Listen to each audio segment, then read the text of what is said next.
لو أنزلنا هذا القرآن على جبل لرأيته خاشعا متصدعا من خشية الله. وتلك الأمثال نضربها للناس لعلهم يتفكرون. الحمد لله والصلاة والسلام على رسول الله وعلى آله وصحبه ومن والاه. السلام عليكم ورحمة الله. برزان خوش حال لواني دوستنا وسيل وانا كاين تفسير القرآن بيروز بما وخزمتان وما بس رزامن دي خواي قوله وهي وادان ايوازي سود اللي بقرن. أعوذ بالله من الشيطان الرجيم. بسم الله الرحمن الرحيم. ولا يحزنك الذين يسارعون في الكفر إنهم لن يضروا الله شيئا يريد الله ألا يجعل لهم حظا في الآخرة ولهم عذاب عظيم. والله خوش استانوكو لواني رابردوش كمك لخدمة اوات دابون كخواي قوري ببيغمبر دفرمي صلى الله عليه وسلم اواني كوا دستنا ناو دائري كفر او جا بجديت كاري لو دكانو دست بيش خري دكانو منافسة لقل يكتري دكان كوا كاميان لو يتريان كافر تربي بعد ضلت بوشتانتو النبي وخفتيان ليمخو إنهم لن يضروا الله شيئا بيقمان بالتأكيد أوانا ناتوانا زرر بخوا بغينا سبحانه وتعالى. هندق لزانان دفن إنهم لن يضروا الله شيئا واتا قماند لو نبي وانا ناتوانا إنهم لن يضروا أولياء الله شيئا ناتوانا أوانا زرر بأولياء ودوستاني خوا بغينا لبريوكو لو أنا رابطوش باس ما كر كوال وكو مفسرين وهاليك دنوا كخفض لوي مخو كد عددي زوري خلشي برو كفر ضروري لنتيجة دا بتوانن زرر بإسلام بأهل الإسلام بقينن لو يا إخوة يقولون إنهم لن يضروا الله شيئا ناتوانن زرر بأولياء إخوة وبدوستان إخوة بقينن أو ذا دفرمون كأخوة يقولوا إنهم لن يضروا الله شيئا واتا ناتوان زرر لدوستان إخوة بدن كواتا أخوة يقولوا وكأن وكل حديث قدسي كيك ولا صاحب بخاري أتى بيامس صلى الله عليه وسلم دجرته لأخوة يقولوا سبحانه وتعالى كذا فرمي من آذى لي وليا فقد آذنته بالحرب. سبحان الله. هر كسك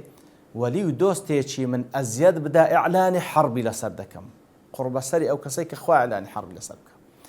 إتر أوكو رزلينان لأولياء إخوة سبحانه وتعالى لسر أولياء إخوي بجواب دي بلام كاري خواش سبحانه وتعالى وكو كاري بشرني إن الله لا يعجل بعجلة أحدكم وكو بيان صلى الله عليه وسلم فرمي خواهي يقولوا بلناك ببلكرني يقلنقو خواهي قورا سبحانه وتعالى مشيئتي خوي لك بابرين لأصل أساس خوي يقول كوي دانم هل لو كاتدبي ببلكرني هز كسيش كنابيتن بلام وكو مشهورك وخوي يقول سبحانه وتعالى وقولك وازول مشهورة إن الله يمهل ولا يهمل خوي يقول مهلت دا بلام إهمالناك إتر إنهم لن يضروا الله شيئا وأنا ناتوانن زرر بدوستاني خوا وببندكاني خوا بقينن هندي الشرط إنهم لا ينظروا الله شاء فعلا وأنا ناتوان زرر بذاتي خوا بقينن سبحانه وتعالى ناتوان زرر بذاتي خوا بقينن وكل حديث يشقد سيدا هات عينيك بين صلى الله عليه وسلم دجيرت لخوا يقول سبحانه وتعالى كوا دفرمي إنكم لن تبلغوا ضري فتضروني وناتوان زرر لمن بدن تا وكو بيم زرر ملي بدن ناتوانن كواتا خوا يقول زول لوي عظيم ترى أجر همو بندكان بلكو أويك وهموي مخلوقنك هل إنسان كان لإنس وجن هم مخلوقات بيانوي بحمو قوة خوان والعياذ بالله زرق لخوانات ما زر الأخوة سبحانه وتعالى خوا زول لو عظيم ترى بنديق لبندكان ياخذ طائفة ياخذ كومالك ياخذ همو بشرة بتواني زرر بخوا بقين إنهم لن يضروا الله شيئا مطمئن به كانت وان زرر لخوا بدن سبحانه وتعالى زرر لديني خواجنات وان بدن خواي قول سبحانه وتعالى وديني خوي دفارس حتى روج قيامته رغم أنف الكافرين كواتا أويلا ميش خود دربين يا رسول الله صلى الله عليه وسلم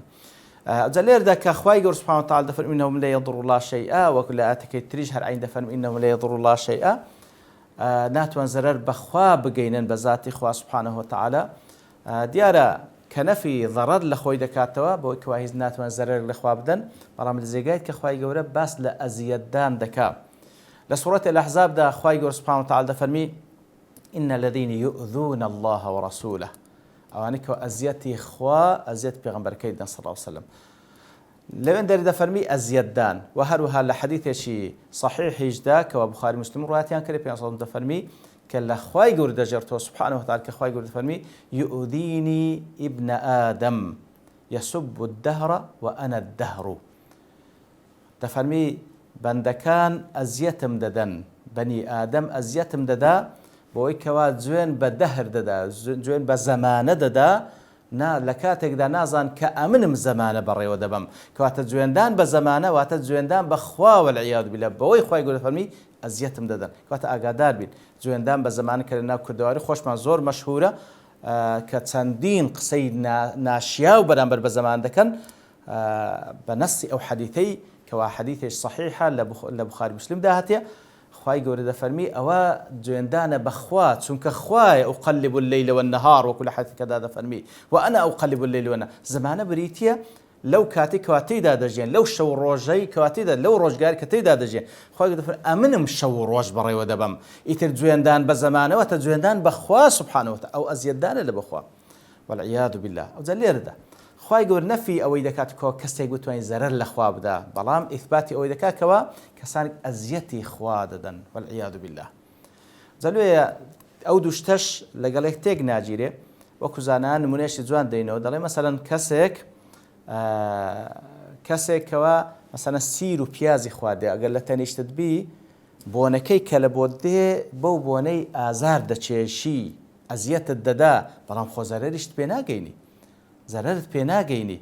ولله المثل الأعلى کەواتە کەس ناتوانێت زەرەر لە خوا بدا سبحانه وتعالى بەڵام بەو شتەی خوای گەورە دەفەرمی ئەزیەتم دەدا سبحانه وتعالى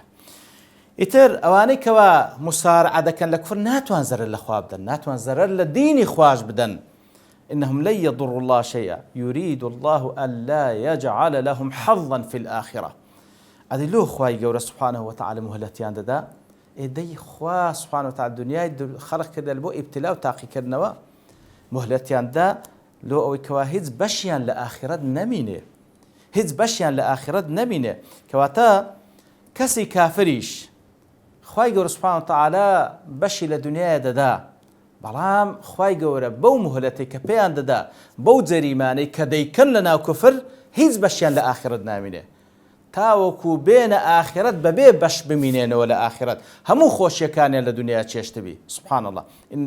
يريد الله ألا يجعل لهم حظا في الآخرة خوای گەورە دەیەوێ کە هیچ بەشێکیان لە ئاخرەت نامینێ سبحان الله هیچ بەشێکیان نامینێ بەو کوفری کەوا دەیکەن ولهم عذاب عظيم ولا بۆیان هەیە کەواتە هیچ بەشیان لە خۆشیەکانی ئاخرەت نەمینێ بەڵام خوای گەورە دەفەرمێ ولهم عذاب عظيم عذابێکی زۆر گەورە چاوەڕوانیان دەکات لە ئاخرەت خوا پەنامان بدە کەواتە بەڕاستی دنیا دار العملە دار الجەزانی ئەو قەزیەکی زۆر زۆر مهمە لێ زۆر جارن کە ئینسان بەڕاستی شەوەش دەبی کە دەبینی ئەهلی کوفر و ئەهلی زوڵم چ دەکەن و چ سەڵاتێکیان هەیە باشە لۆ دەم دەست خوای گەورە انتقامیان نادا دنیا دار العملە دار الجەزانیە دار الجەزانیە دار الجەزا قیامەتە ئەگەر چی لە دنیای زۆر جاران خوای گەورە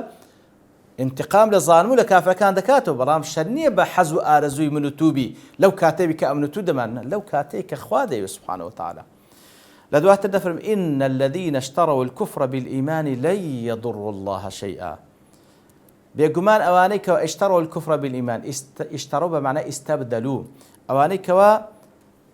کوفریان بە ئیمان گۆڕواتە ئەو کەسێک کەوا ئیماندار بووە مرتد بوویتەوە و یاخود خوای گەورە سبحانه وتعالى کە بەناردنی پێغەمبەر صلی الله عليه وسلم بەناردنی قورئانی پیرۆز هەموو کەسێک توانای هەیە کەوا ئیمان بینی ئەگەر بیەوێ بەڵام کە نایەوێ ئەوە لە دەستە خۆیدا دەچی کوفر هەڵدەبژێری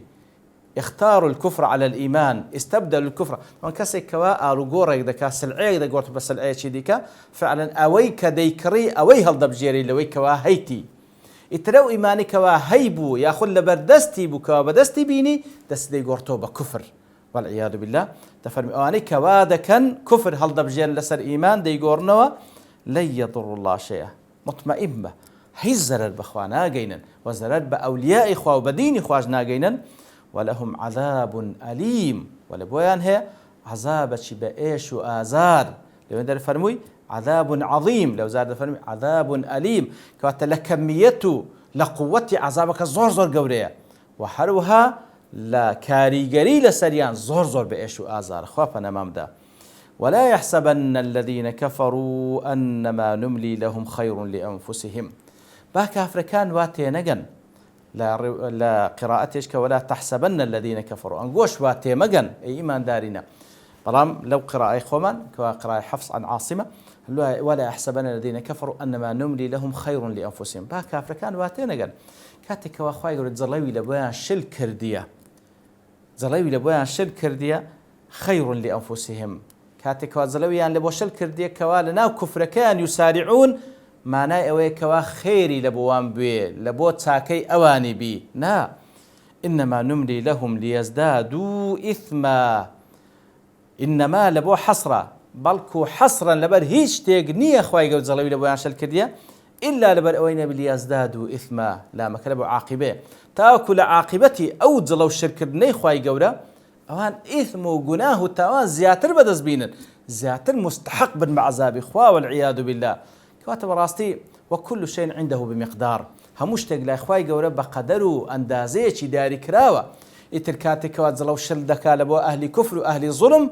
ليزدادوا إثما تاوك مستحق بن بو قناه تاوانانك وأنزامدا مستحق بالمعذاب إخوة قولا ولهم عذاب مهين ولبويان هيل لأن إخوة قولا سبحانه وتعالى عذابي شي زور زور كوار رسوابوني شي تدا سبحان الله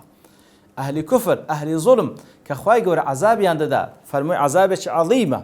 عذابي شي أليمة عذابي شي مهينة عذابي شي قورية زور تندة عذابي شي بإيش وآزارة عذابي كرسوابوني شي تدا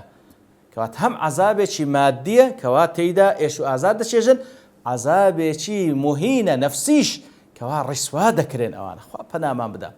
صديار وكل حديث بيغمبر دهتي صلى الله عليه وسلم كوالا صحيحين دهتي إن الله لا يملي للظالم حتى إذا أخذه لم يفلت. خواي قول سبحانه وتعالى لا يملي للظالم خواي قول زلو لبو كساني ظالم شلكا بلام حتى حتى إذا أخذه لم يفلت بلام كاتك كديجري تازبري نادا كقرتي تازبري نادا مستحق عذاب دبل الدنيا والقيامة سبحان الله. وهروها لا حديثي تريش داهاتي كبير صلى الله عليه وسلم إذا رأيت الله يعطي العبد على معاصيه في الدنيا ما يحب فاعلم أنه استدراج أو كما قال الرسول صلى الله عليه وسلم. أجر ديتد خواي سبحانه وتعالى لسر أو كوابندا جناح دكاو أويش أويك للدنيا بيخوش بيدا بخشي بزانه مقابل بجناح كان برامبر بكفركوي برامبر بظلم هشتا بيدا بخشي بزانه استدراجه واتخواي قولت زلوي لوش الكردي برام حركاتك بيجري برينادا تازه يتر سنتي خواه سبحانه وتعالى لو براسي قال ايما بقرين وخدمه قران بيروز هيز علامتها استفهام لمشك ما دروزنا باش يا رب العالمين لو كسان شي ظالم وكافر ومجرم لبرتي او هاجيانيا خوشو خوای گەورەش پێ ئاگادارە یەقینمان هەیە خوای گەورە بە هەموو شتێک ئاگادارە لەبەرچی دەم و دەست نان فەوتین لەبەرچی خوای گەورە عەزاب خۆی ناوێتە سەرە لەبەرەوەی ئەوە دنیا دارالعەمەلە ئیبتلایە و تاقیکردنەوەیە و تاوەکو ئەنجامی غەزەبی خوای گەورە لێیان پڕ بی هەر کاتێک کە گرتی تازە بەری ناداتن ئیتر وەکو گوتمان بگەڕێنەوە خزمەت قورئانی پیرۆز بگەڕێنەوە خزمەت فەرمودەکانی پێغەمبەر صلی الله علیه و سلم بەڕاستی ئەو پەڕی سەعادەت و ئەمن و ئەمان لەناو دڵ و دەروونمان دروست دەبی لە خوای گەورە داواکارین أو هداية أو يقين من بيبخشي كلا دنياش لأمن أمان دابجين وهروها لقيامتي شاد بنوبة ديدار رب العالمين وهروها ببهشتي بانوبرين. وصلى الله وسلم على نبينا محمد وعلى آله وصحبه أجمعين وآخر دعوانا الحمد لله رب العالمين. لو أنزلنا هذا القرآن على جبل لرأيته خاشعا متصدعا من خشية الله وتلك الأمثال نضربها للناس لعلهم يتفكرون.